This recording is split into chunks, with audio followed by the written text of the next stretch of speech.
New at noon, it's that time of year again for First Baptist Church Saltillo annual clothing giveaway. And joining us live is Danny Boudreaux, the senior pastor of the church. How are you doing? I'm doing great, Tanya. Thanks for having us. And thank you for being with us. Now, typically we always do this via Zoom, but it's great to have you here in person with us. Yeah. So tell us about the clothing drive. How did this all come about?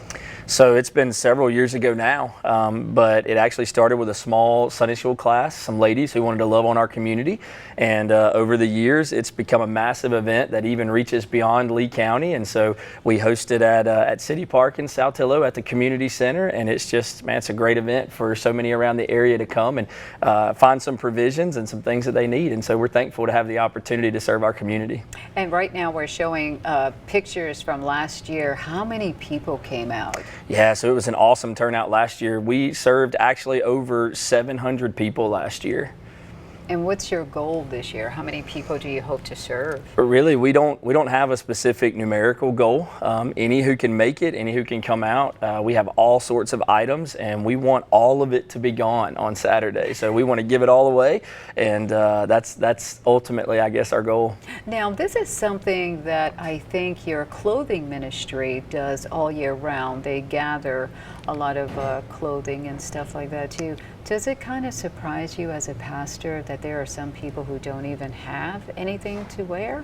Absolutely. It's always surprising as you think about Lee County, or you think about the people that you encounter that have plenty of items. You don't think of so many people having needs like this, and then you have an event like this, and it's like, wow, these people are right across the street from so many of us who have these specific needs that really on a yearly basis, every day, weekly, right? We could meet those if we just knew a little bit more about those needs. And so our clothing closet does have that opportunity all year long to meet needs from people who, whether it's poverty related things, or whether it's tragedy or such like that, or house fires. I mean, there's just all sorts of opportunities where we get to love and reach out to people all year long. So. Oh, okay. So now for this year, again, if we can just show the flyer, what time is it happening, sir? It starts at 8 o'clock. It goes from 8 till 11. And so we encourage people to get there early. Lots of people show up, line up before the event. There's going to be some sausage biscuits there as long as supplies last. And so if you get there early, that'll be great. And so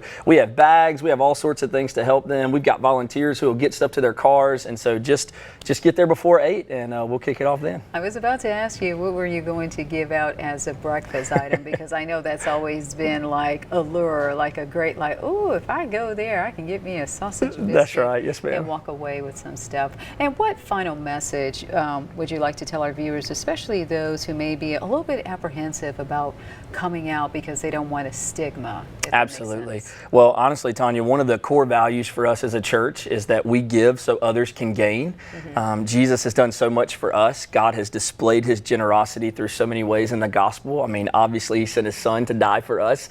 And so if he did that much for us, if he displayed that type of generosity, that's really the same type of love and generosity that we want to offer our community in the surrounding areas. So it doesn't matter who you are, doesn't matter where you're coming from. There'll be lots of people there, lots of volunteers who will love them. And so this is just a genuine opportunity to give back to people in our area. So come on out. We'd love to see them. All right, then. Well, thank you so much there, Pastor Boudreaux, for joining us.